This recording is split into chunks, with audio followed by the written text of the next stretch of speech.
Alisson. Boa noite, pessoal. Boa noite a todos. Sejam todos muito bem-vindos. Vamos começar aqui com alguns recadinhos bem rápidos, mas que precisam ser passados.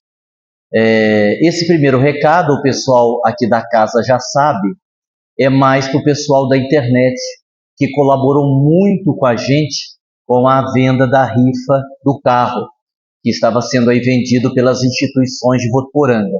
E muita gente que acompanha o nosso canal, que segue a gente, adquiriu a rifa. Então, para quem não sabe, o ganhador do prêmio do carro, o cupom vencedor, foi vendido aqui pelo Caminho de Damasco. Foi o irmão da Márcia e ele que ganhou. E isso é bom porque o combinado é que a instituição que vendesse o bilhete premiado ganharia uma moto.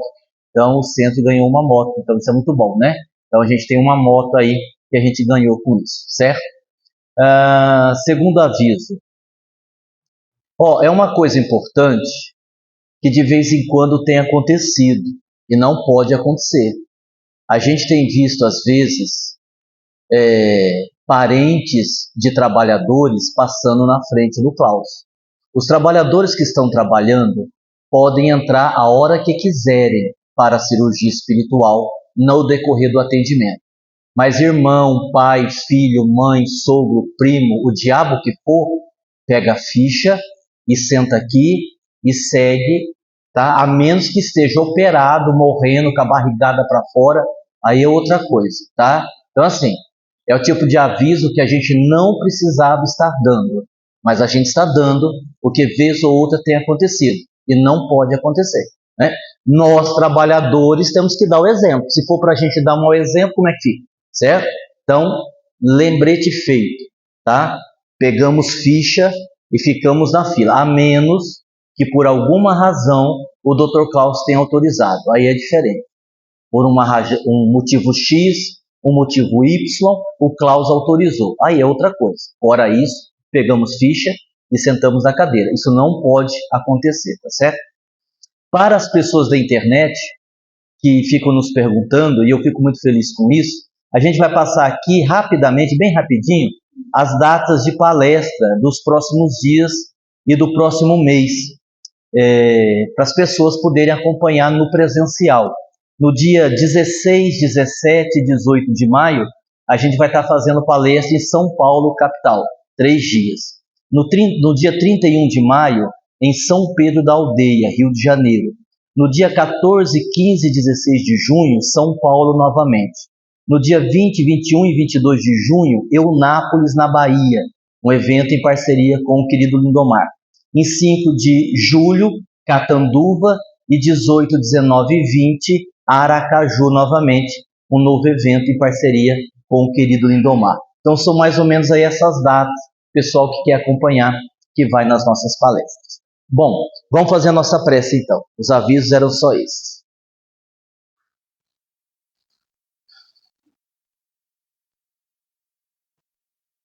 Vamos aproveitar o momento da oração para envolver em nossas vibrações, e não poderíamos deixar de fazê-lo, o nosso querido médium Divaldo Pereira Franco, que no dia de ontem, próximo das 21 horas, deixou o corpo físico.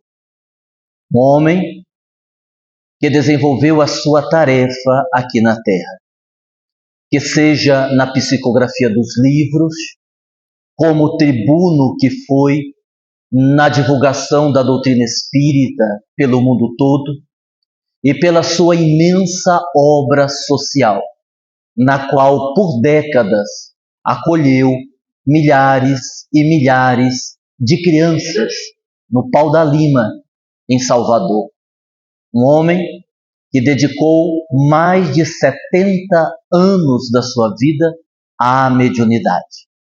Pessoas como essa, e como tantas outras, não muitas, que passam pela Terra, não são espíritos perfeitos, estão longe de serem espíritos superiores, mas merecem o nosso reconhecimento pelo trabalho que fazem, pelo trabalho que fizeram e pelo estímulo que podem gerar nas novas gerações.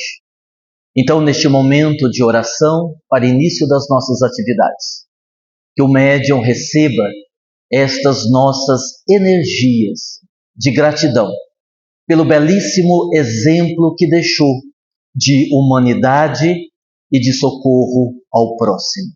Quanto nós, que Jesus nos abençoe uma vez mais, que Jesus nos ofereça, nos dê um contributo das suas vibrações de amor, de misericórdia, e que nós outros possamos sentir essas vibrações e aqui no nosso estudo criar condições íntimas para o desenvolvimento do bom trabalho. Jesus nos abençoe, agora e sempre, que assim seja.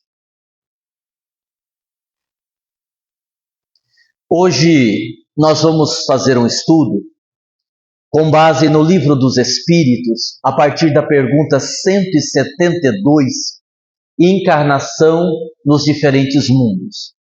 E nós tínhamos duas formas de fazer esse estudo. Fazer uma abordagem mais profunda, falando do povoamento da Terra, como tudo começou, quais foram as raças extraterrestres que vieram para o planeta, que se deslocaram de outros orbes para que a humanidade tivesse início aqui.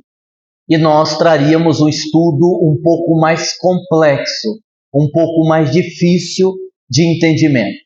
E nós tínhamos a opção de fazer um estudo mais, digamos assim, arroz com feijão.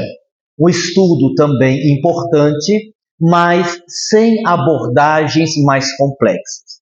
Então, para tentar agradar a todos, vamos dividir esse estudo em duas partes. Vamos fazer hoje, digamos assim, uma introdução sobre esse tema, a encarnação nos diferentes mundos, e num outro momento, numa outra quarta-feira, e eu não vou garantir que é a próxima, porque tudo depende do meu tempo de preparar, e pode ser numa outra, a gente então faz a mesma abordagem, agora dentro de uma análise um pouco mais profunda. Antes, porém, eu gostaria de compartilhar com vocês uma conversa que eu tive com uma pessoa, na qual, na ocasião, ela me fez uma pergunta muito significativa. E a gente vai tentar explicar aqui de uma forma também muito simples, para que todos possamos entender. A pessoa questionava assim: se o Espiritismo, se a doutrina espírita é uma religião, uma ciência, uma filosofia libertadora, como os próprios espíritas dizem, por que muitos destes espíritas, ao desencarnarem, acabam ficando detidos, presos, com dificuldades nas regiões umbralinas, nas regiões de dor? É uma boa pergunta, principalmente para aqueles que não têm um conhecimento mais amplo da própria doutrina espírita. E eu compartilhava essa pergunta com algumas pessoas hoje, e eu dizia o que eu vou dizer agora. Existem, digamos assim, 3 níveis de relacionamento que podemos estabelecer com a doutrina espírita: o conhecimento da doutrina, o trabalho espiritual na doutrina e a assimilação da doutrina para a nossa vida. Então, o que é que acontece? Em grande parte das vezes, nós confundimos bagagem de conhecimento, confundimos tempo de espiritismo com evolução espiritual. Então, eu posso ter um vasto conhecimento dos ensinos da doutrina espírita. Maravilha! E com esse conhecimento ajudar muita gente. No entanto, se eu não tiver a mesma disposição para assimilar os ensinos da doutrina e aplicá-los na minha vida cotidiana, muito por certo eu teria uma dificuldade no pós-morte. Como eu posso ser um bom trabalhador da doutrina, e eu vou angariar méritos por conta disso, ser uma pessoa dedicada, que ajuda, que trabalha, que serve, mas que também, no dia a dia, não assimilei como deveria os ensinamentos e muito menos não os apliquei na minha vida cotidiana. Então, a grande dificuldade de uma parte grande dos espíritas que estão, de fato, numa religião que liberta consciências é esse terceiro item, é a assimilação e a vivência dos postulados espíritas. Eu não estou dizendo com isto que o conhecimento e o trabalho não têm um valor, muito pelo contrário. É evidente que tem, mas quando nós não damos conta da aplicabilidade na nossa própria existência, nós teremos, sim, algumas dificuldades do lado de lá. E alguém pode dizer assim, mas nós não somos perfeitos. Sim, mas ninguém está dizendo que você tem que ser perfeito. O que a gente está dizendo é que você precisa, nós, não você, nós precisamos diminuir a distância entre o que falamos, o que pregamos, o que acreditamos com o jeito que vivemos. É bem verdade que você não vai conseguir viver tudo aquilo que você fala, tudo aquilo que você aprende. Isso é verdade. Mas se nós negligenciamos a encarnação, se nós somos desleixados com a oportunidade, abre-se um abismo entre a nossa crença e a nossa vida. E esse talvez seja o grande problema do lado de lá, esse distanciamento. Deu para entender? Deu? Beleza? Então tá, eu achei muito válido fazer essa explicação por conta disso. A gente tem inúmeros livros que demonstram essa situação. Eu vou citar apenas um, que é um livro muito antigo, mas muito interessante, que é do Espírito Jacó. O Espírito é o Espírito Jacó, a psicografia é do Chico Xavier, e o título do livro é Voltei.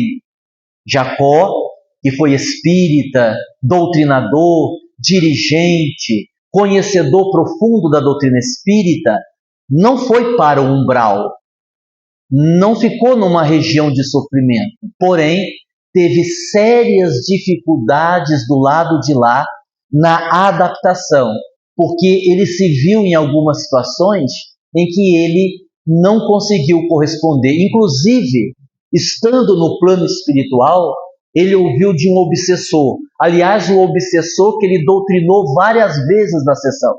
E aí, estando desencarnado, no mesmo nível espiritual que o espírito, ele disse, olha, eu vou lá conversar com ele. Quem sabe agora, eu estando desencarnado, ele me ouve. Porque ele comunicou-se tantas vezes lá no centro e não ouviu meus pedidos. E quando ele chegou para o espírito e convidou o espírito a fazer brilhar sua luz, o espírito olhou para ele e disse assim, é interessante, Jacó, você fala de eu fazer brilhar a minha luz, mas eu não estou vendo luz em você. Se você que me doutrinava lá na terra não tem luz, como é que você vem falar de luz comigo? Eu não sei se você sabe, mas você não deve saber. Quando você saía do centro, quando terminava tudo, eu seguia você. Ia até a sua casa, para ver se lá você fazia o que você dizia para os espíritos no centro. E você sabe que muitas vezes você não fazia. Então, eu acho melhor você não vir falar de luz comigo, porque a gente não deve falar de um assunto que a gente não domina. E foi falando, bom, no final das contas tiveram que socorrer o irmão Jacó, né? O espírito doutrinou ele, ele ficou perdido, não sabia para onde ir, entendeu? Agora, isso pode muito bem acontecer com muitos de nós, né? Isso não quer dizer que somos ruins, isso não quer dizer que somos perturbados, são as dificuldades que nós não conseguimos vencer, os processos, as lutas, os vícios que nós não conseguimos superar em sã consciência. Quem é que poderia desencarnar hoje e dizer assim, não, se eu desencarnar hoje eu estou tranquilo, eu superei meus vícios, eu estou de bem com a minha consciência, estou em paz, eu desencarno e vou direto para a região de luz. Quem é que pode dizer isso? Quem é que pode dizer? Ninguém, não é? Porque embora nós estejamos nos esforçando para ser melhor, estamos aqui trabalhando, cada um de nós sabe a dificuldade que tem. Cada um de nós sabe as limitações que tem. Às vezes nós até compartilhamos com outras pessoas e às vezes nós guardamos conosco, mas a verdade é que todos nós temos as nossas limitações e podemos ficar, digamos assim, enroscados, envergonhados do lado de lá quando formos confrontados. E quando eu digo que nós vamos ser confrontados, não é por nenhum tribunal. Você não vai ser julgado por ninguém. Ninguém vai colocar você lá na frente, ninguém vai pegar a Célia, colocar lá na frente e dizer assim, bom, Célia, agora vamos ver, vamos avaliar você. Vamos pegar os juízes aqui e vamos ver que nota você tira. Para onde que você vai descer? Para um umbral grosso, para um umbral médio, para um umbral fino? Não é assim que funciona. É a nossa própria consciência, como acontece aqui na Terra hoje, com o conhecimento que nós temos. Nós precisamos de alguém nos dizendo que nós estamos errados? Quando a gente faz alguma coisa que não devia fazer, a gente não se sente mal? A gente não fica sem dormir depois, rapaz, mas eu fui fazer isso, que besteira, não é? É a nossa consciência apontando, não tem juiz. Do outro lado, é semelhante. É a gente com a gente mesmo. E aí, a gente vê o que acontece, tá certo? Lembrando aos espíritas presentes que Jesus disse, muito será pedido, a quem muito foi dado. Então, assim, se fosse para não fazer bem feito, era melhor que vocês nem tivessem começado a ser espírita, porque é um problema para quem vai adquirindo conhecimento, para quem vai aprendendo. Aumenta-se o conhecimento, aumenta a responsabilidade. Então, eu sinto muito dizer isso para vocês, mas esperemos o julgamento final. Vamos lá, então. Encarnação nos diferentes mundos. A gente se baseou, como eu disse, a partir da pergunta 172 do Livro dos Espíritos, e aí 173, 174, 180, são todas questões que falam deste assunto. Então nós pegamos os tópicos mais simples para a gente deixar as coisas mais difíceis sobre esse assunto para um outro momento. Primeiro, o espírito pode deixar a Terra em duas situações, que é algo também que nós já conhecemos, mas vale a pena explicar porque o tema pede isso. Quando é que um espírito deixa de reencarnar na Terra? Em duas circunstâncias. A primeira dela, nós até ouvimos falar com muita frequência, que é o degredo, que é quando o espírito ele não é convidado, ele é retirado do orbe terrestre.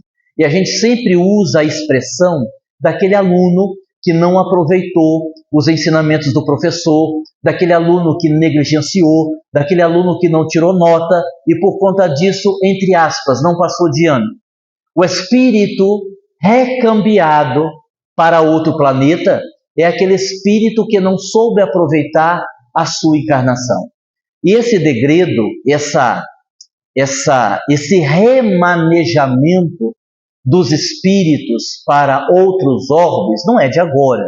Isso já acontece logo depois da Segunda Guerra Mundial, isso já começou a acontecer e se intensificou a partir do ano 2000. Se você ler, por exemplo, o livro Batalha Final, que deve ter uns 10, 12 anos esse livro, lá José Lázaro fala do degredo, dos espíritos que estão sendo separados naquela época, estavam sendo separados em naves, etc., para serem deslocados para outros planetas. Bom, e que em outra situação o espírito sai da Terra? Quando ele é promovido, quando ele atinge determinado nível evolutivo, no qual ele não precisa mais aqui reencarnar. E é muito conhecida a passagem de Dr. Bezerra, que recebeu a visita de Celina, a mensageira de Maria de Nazaré. Celina trazia uma carta, escrita, entre aspas, pelas mãos de Maria, convidando o Dr. Bezerra para habitar outros orbes. Dr. Bezerra, nós estivemos numa sessão mediúnica, agora há 15 dias atrás, onde a gente teve a comunicação de Dr. Bezerra, com a sua luz, com a sua energia, com a sua evolução, assim, impactante, eu diria. E Dr. Bezerra respondeu a Maria que ele preferia ficar aqui na Terra, ajudando a humanidade na sua evolução. Então são essas duas situações que faz com que o espírito pare de reencarnar na Terra. Ou ele vai ser degradado, ou ele recebe uma promoção. Vale lembrar que todos esses espíritos perversos que estão desencarnando nos últimos tempos, esses ditadores, estes corruptos, essas pessoas que desviam dinheiro da saúde, que desviam dinheiro dos aposentados, etc, etc, etc, já não mais reencarnarão aqui na Terra. Estes espíritos já não estão voltando mais, porque não terão outra chance. Tiveram esta, não terão outra. Segundo item, uma boa parte da humanidade já experimentou o degredo. Isso quer dizer o quê? Que uma parcela imensa da humanidade, incluindo nós que estamos aqui, já estamos aqui em degredo. Já viemos de outros planetas. Então, vamos pensar o seguinte: se por acaso você for degradado, vai ser pela segunda vez. Você é repetente de novo, mais uma vez, não é? Então, pelo amor de Deus, vamos tirar nota, não é? Vamos estudar, vamos nos dedicar um pouquinho mais para a gente não sair do planeta de novo. E a gente fala num tom de brincadeira, mas é verdade. São poucos os espíritos, digamos assim, nativos aqui da Terra. Uma parcela imensa de nós já viemos em degredo de outros planetas. E aí a gente poderia entrar, mas é como eu expliquei. Eu não vou entrar nessa parte hoje. Da construção das pirâmides, dos primeiros habitantes da Terra, que eram gigantes, que eram homens e mulheres de mais de 5 metros de altura. Então, quando a Bíblia fala, por exemplo, de Davi e Golias, né, do gigante e o jovem pequenininho, não há ali um exagero. Quando a Bíblia fala de homens, profetas daquela época, que viveram 1000 anos, 1400 anos, também não é exagero, porque faziam parte de uma raça que mais tarde iria dar origem à raça humana. Mas aí nós não vamos falar sobre isso hoje. É importante hoje você saber que você já está sendo degradado pela segunda vez, caso você vá embora. Mas aí alguém poderia perguntar assim: e se eu for degradado, eu vou para onde? Vamos imaginar, sabe ração de cachorro? Ração de cachorro? Você compra ração para o cachorro, né? Você vai ser ração de dinossauro.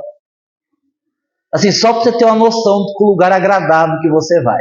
Porque é óbvio, vamos pensar, se o planeta Terra, mundo de provas e expiações, está no segundo estágio da escala evolutiva dos planetas, e uma classe antes é um mundo primitivo, obviamente você indo para uma classe antes é para lá que você vai. Agora sim, tem uma explicação, uma não, várias explicações de José Weber, através de Robson Pinheiro, que eu recomendo. Inclusive, em um dos livros, que eu não consigo aqui puxar pela memória qual é, o espírito, ele vai explicando o seguinte: existe lá o planeta Chupão, o chamado planeta intruso, que está se aproximando da Terra, né? Que os espíritos vão ir para este planeta, mas nem todos vão para o mesmo planeta.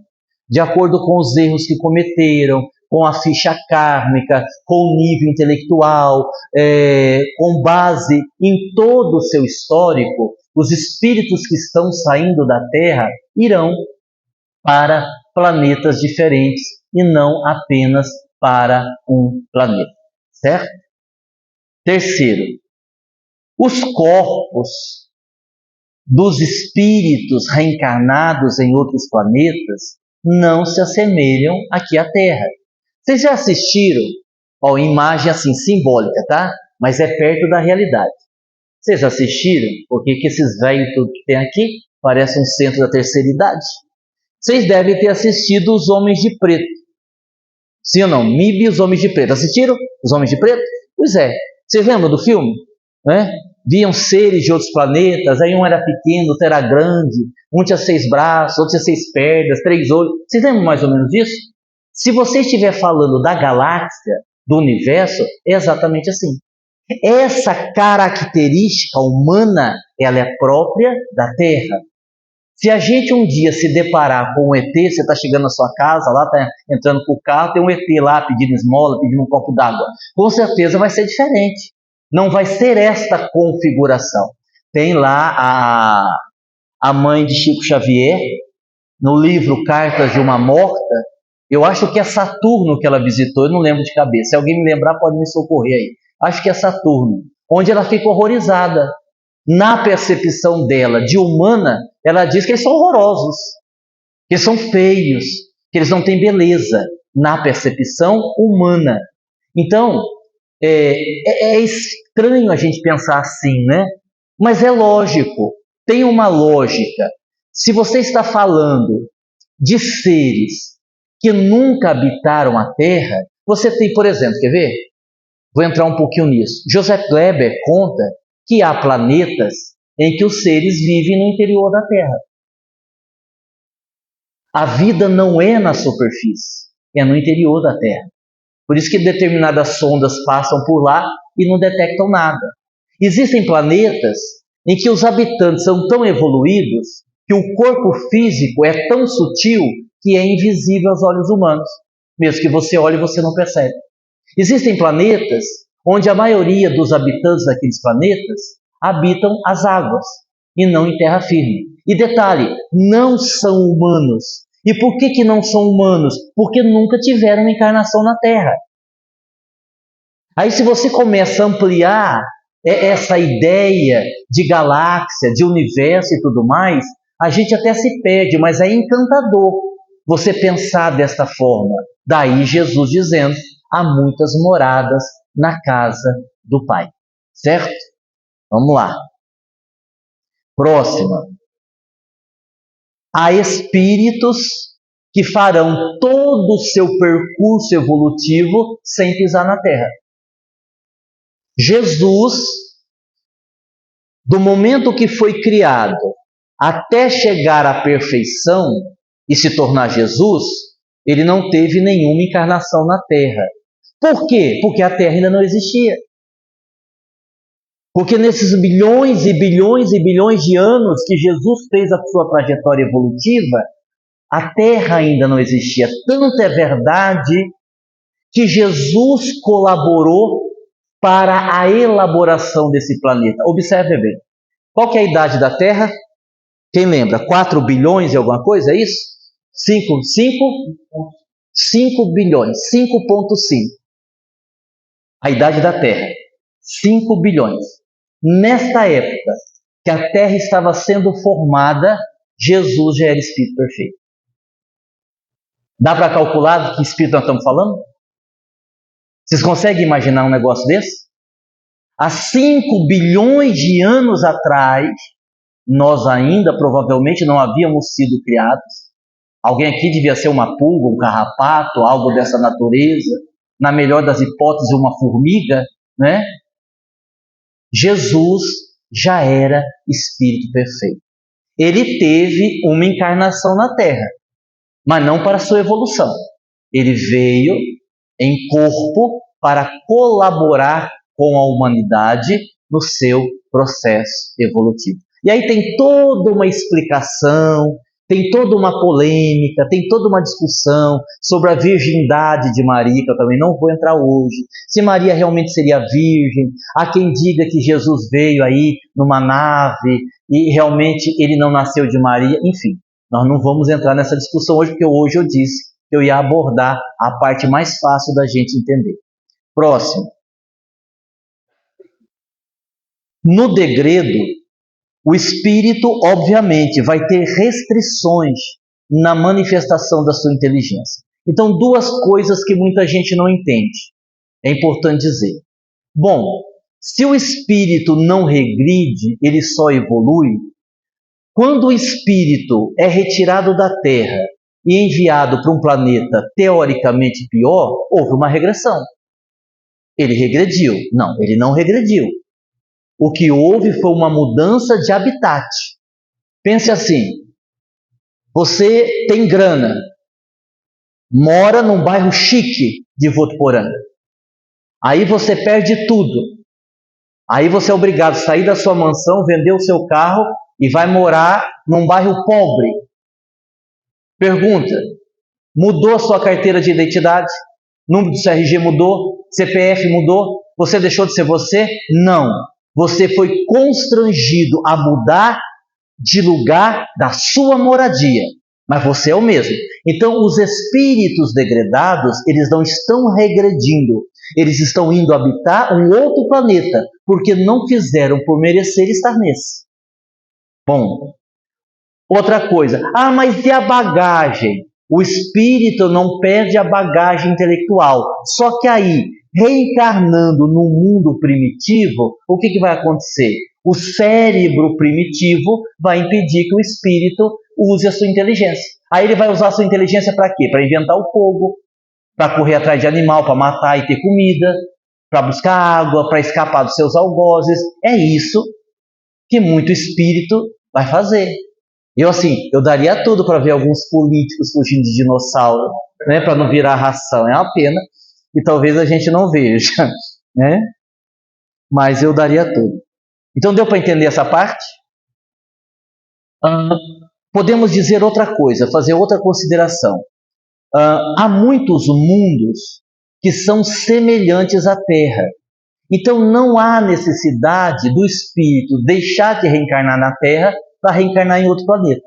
A Terra tem uma evolução X. A Terra é mundo de provas e expiações.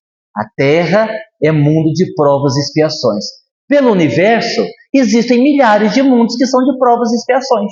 Então, por que o espírito vai sair daqui para reencarnar em outro planeta se está no mesmo grau evolutivo?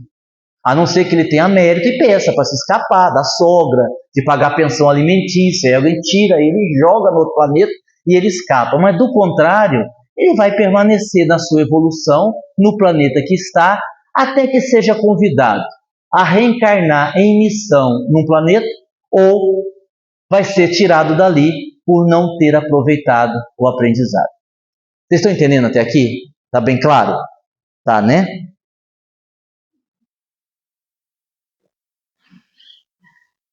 Próximo.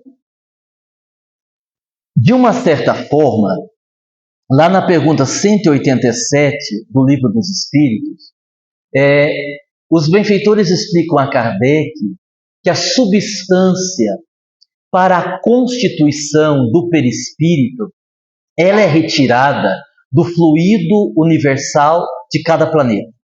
Isso quer dizer, e aqui eu vou forçar um pouco a barra, que para um espírito reencarnar no planeta X, ele precisa primeiro reencarnar no plano espiritual desse planeta X. Porque é uma mudança na configuração do perispírito. Observem, 187. A substância para a formação do perispírito é pertencente àquele planeta. Então não dá para que o espírito reencarne, digamos assim, e aqui vocês considerem a reencarnação entre aspas. Ele precisará reencarnar primeiro naquele planeta, para depois, primeiro no mundo espiritual, para depois reencarnar naquele planeta. Que é uma teoria que defendem alguns espíritos, de que no mundo espiritual o espírito poderia transitar, ou entre aspas, reencarnar entre uma dimensão e outra, até voltar aqui para a Terra. Que esta reencarnação, considerando as muitas moradas do Pai, não aconteceria tão somente do mundo espiritual para a Terra, mas poderia acontecer entre as dimensões. O espírito evoluindo, ele, no próprio mundo espiritual, vai para uma dimensão superior, ou ele desce para uma dimensão inferior. E é interessante, eu acho muito interessante isso, que alguns espíritos têm uma certa amnésia. Você lê alguns livros que os espíritos não têm a lembrança de ter reencarnado na Terra. Eles sequer sabem que existe a Terra, porque eles estavam numa vibração, numa crença tão distante da visão espiritual, que eles morreram, continuaram vivendo, continuaram lá criando a sua galinha, continuaram plantando o seu milho e estão vivendo. E quando alguém diz assim, olha, você sabia que existe a Terra, que você pode reencarnar? Muitos dão risada, acham que isso não é possível e acreditam que aquela dimensão que eles estão é a única dimensão e é ali que eles vão viver. né? Para ver que muita coisa se desdobra. Eu quero dizer o seguinte: eu tenho visto na internet, eu não vou deixar de comentar isso, muitos espíritas que têm muitos seguidores, milhares, defendendo teorias tais como essa coisa da gente ter um karma não é bem verdade, nem tudo que André Luiz disse a gente tem que acreditar, que o nosso lar foi uma criação de um espírito chamado André Luiz e o movimento espírita embarcou nisso, que o espírito X, o médium X é perturbado, que não é nada disso. Olha, na minha opinião, esse tipo de fala é uma manobra das trevas para tentarem diminuir o valor das obras de Chico Xavier. Então, toda vez que vocês ouvirem, eu estou dando a minha opinião, e qualquer pessoa pode discordar, é a minha opinião. Eu tenho acompanhado algumas pessoas que falam de Kardec, que citam Kardec, que citam Pentateuco, que conhecem as obras. Mas quando chega, por exemplo, em André Luiz, eles chegam a dizer que André Luiz era um obsessor e Chico Xavier foi vítima. Que Emmanuel... Pode falar.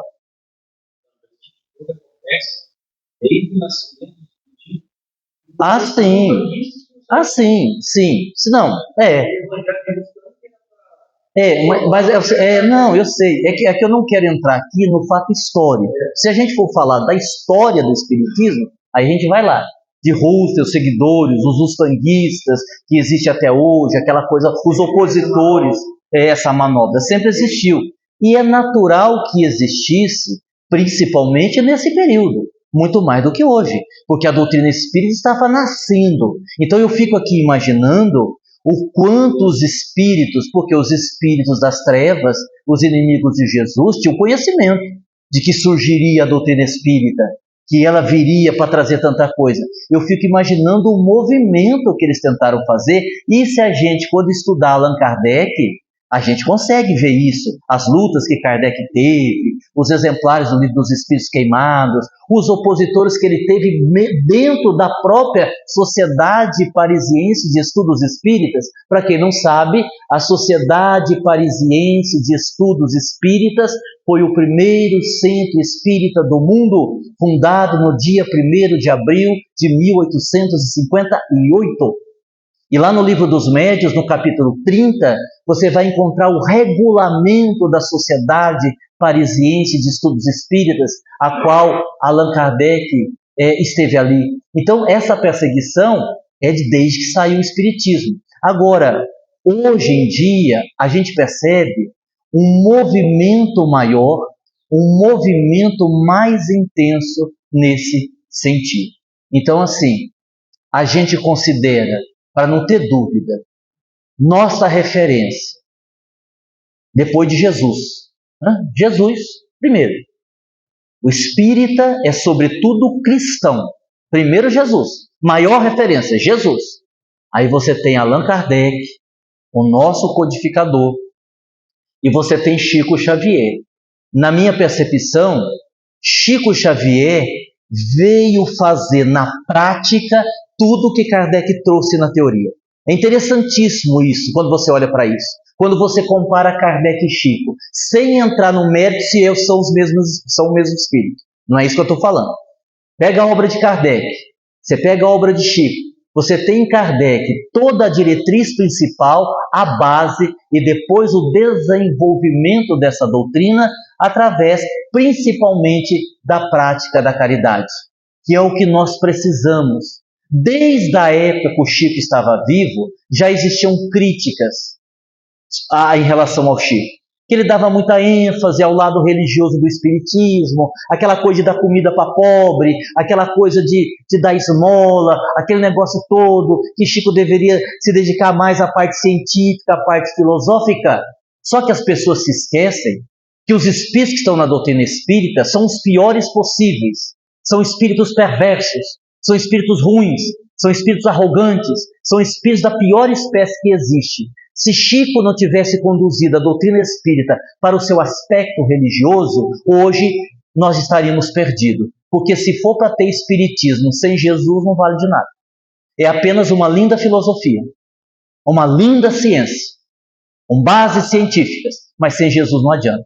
Então Chico não errou em nada, embora os doutores da lei dos tempos modernos tenham feito severas críticas ao Chico a vida inteira, inclusive críticas vindo da federação, que nós também não vamos entrar nisso. Chico fez o certo. E aí a gente não pode esquecer dos que vieram depois, o próprio André Luiz, o Emmanuel, e Leon Denis, e Dona Ivone do Amaral Pereira, que infelizmente não é um espírito muito lembrado, né? Dona Ivone do Amaral Pereira, ela é muito lembrada pelo livro Memórias de um Suicida, mas ela escreveu livros lindos, como por exemplo, Nas Voragens do Pecado, No Invisível. Tem um livro da Dona Ivone que eu li há 30 anos atrás, No Invisível, e ali ela traz tantas referências. O próprio Ranieri, né, delegado em São Paulo, que já desencarnou há muito tempo, uma beleza de conteúdo trazido para nós. Então, assim, que a gente tome cuidado com essas falas que nós respeitamos, mas não fazemos essa leitura. Não é essa leitura que fazemos. A doutrina, poderíamos dizer, que ela se baseia realmente nesse tripé. A princípio, nesse tripé. Jesus, Kardec e Chico e todos aqueles que colaboraram aí para a edificação da nossa doutrina espírita, né? Ah, mas é aquela pessoa, é um problema isso, né? Porque assim, nós somos exigentes pra caramba. Há quem diga assim, mas eu nunca gostei muito do Divaldo Franco, eu já ouvi muito isso, eu não tenho muita simpatia por Divaldo Franco. Outro diz, mas eu não entendo nada que ele fala. Tudo certo, ok, maravilha, você tem um direito. Eu mesmo nunca tive muita simpatia pelo Divaldo. Nunca tive. Agora, é inegável o valor da sua obra. É inegável. Além dos seus 250 livros psicografados, 250 livros psicografados, há alguns anos atrás a informação que nós tínhamos é que mais de 20 mil crianças já haviam passado pela Mansão do Caminho, que eu visitei, que é uma instituição que é uma cidade. Você tem que andar lá dentro de carro. Então você imagina uma instituição com milhares de crianças, com hospital, com padaria, com venda, com tudo. Então, assim, o trabalho humano, social, realizado lá no bairro do Pau da Lima, ele é inegável. E nós temos, o problema é que a gente julga demais, né? A gente não gosta da pessoa e invalida o trabalho. Vocês já viram isso? Eu não gosto de fulano, o trabalho não vale nada. Você pode não gostar. Eu não gosto de um monte de gente do movimento espírita, né? Que tem um nobre valor. Se eu for fazer uma lista que eu não gosto, eu vou ficar aqui 2 horas. Bom, também não dá tanto assim não, porque eu falo rápido, em meia hora eu consigo resumir. Se eu pegar só Votuporanga e Rio Preto, dá uns 50. Que eu não gosto, também não gosta de mim, eu não faço a menor questão. É bom que fique longe mesmo, né? Mas alguns desses têm um trabalho relevante, significativo. Eu mesmo, às vezes, tenho que participar de determinados eventos com essas pessoas que abraçam, me beijam, dizem que me adoram. E eu sei que é mentira. Que gracinha. E tudo bem. Não, o que eu quero dizer é isso. E tudo bem. A gente tem que aprender a separar a antipatia da pessoa do trabalho que ela faz. A pessoa tem o direito de ser antipática, a pessoa tem o direito de você não gostar dela, paciência, né? Mas o que não pode ser questionado é o trabalho feito. Eu já citei aqui, e não estou dizendo que alguém não goste dele, eu adoro, né? Tenho muita amizade, muito carinho por ele. Foi uma pessoa que já me ajudou muito, então agora eu posso falar o nome, eu vou falar bem, que é o Robson Pinheiro. A gente tem estado distante, cada um tomou um caminho, mas há muitos anos atrás, Robson Pinheiro me ajudou muito, eu tenho muita gratidão por ele. Para quem não sabe, só para vocês terem uma ideia, quando o Robson estava internado, problema grave de saúde, morre, e faz cirurgia não dá certo, ele tinha dores tão fortes, que nenhum remédio cortava. E aí, Ângelo Inácio chegou para ele e disse assim, ele lá com dias e dias de internação, Ângelo Inácio disse assim, olha, eu não posso tirar a dor de você, não posso fazer isso, mas eu posso aliviar a dor se você estiver trabalhando. Então, se você quiser começar um livro, a gente começa. Eles, pelo amor de Deus, eu estou aqui morrendo, eu estou na UTI de um hospital, como é que o senhor quer que eu faça um trabalho? Ele não podia ficar sentado, ele podia só ficar deitado, ele não podia ficar sentado. O Espírito disse assim, não, mas eu dou um jeito. Aí arrumaram um notebook, colocaram na frente dele, ele deitado de bruços, e ali ele escreveu todo o livro Legião. No leito de hospital, de bruços, porque não podia ficar sentado, o Espírito trabalhando 3, 4, 5 horas por dia, enquanto o Espírito estava incorporado, diminuía a dor e ele conseguia suportar. Mas como é que você não vai dar valor a uma pessoa que faz um negócio desse? Ninguém está dizendo que é anjo, que é Espírito superior, ninguém está dizendo isso. Mas são aqueles exemplos que você, puxa, eu posso não gostar da pessoa, mas o que ele fez é relevante, é. Então é disso que nós estamos falando. Bom, eu fugi um pouquinho do tema, rapidinho para a gente terminar. Nos mundos superiores, como é que é a vida lá? Bom, o que a gente pode dizer? Eu peguei 3 coisas aqui. Vive-se mais, o espírito lá pode viver 200, 300, 400 anos no corpo. Você não tem doença, né? O corpo é mais sutil. Oi? Ninguém deve pagar aluguel, acredito que não, com certeza. Com certeza não. E o contato com os desencarnados, ele é mais fácil. É como se os encarnados convivessem com os desencarnados, como nós estamos convivendo aqui. Não há muita dificuldade nesse sentido. Bom, e para a gente encerrar, os planetas também estão inseridos nesse processo evolutivo. Os planetas vão evoluindo, como a gente já sabe, até chegarem à condição de planetas felizes, não é? Que eu costumo brincar nas palestras que eu faço por aí, o povo fica bravo comigo. Quase sempre quando eu uso slide, aí eu encerro a palestra com uma foto de Votuporanga. E digo, pessoal, isso aqui é um exemplar de um mundo feliz. Quando vocês evoluírem um pouco mais, é aqui que vocês vão reencarnar. Aí logo alguém fala assim, mas então eu vou reencarnar em Votuporanga. Eu digo, não é desse jeito. Não é desse jeito. Você vai primeiro para o mundo de prova e expiação, você vai para o mundo de regeneração, você não pode dar um salto e ir lá para Votuporanga, não é permitido, né? Então você vai, né? E aí, por isso que se criou essa brincadeira de que Votuporanga é cidade de luz e não Paris, né?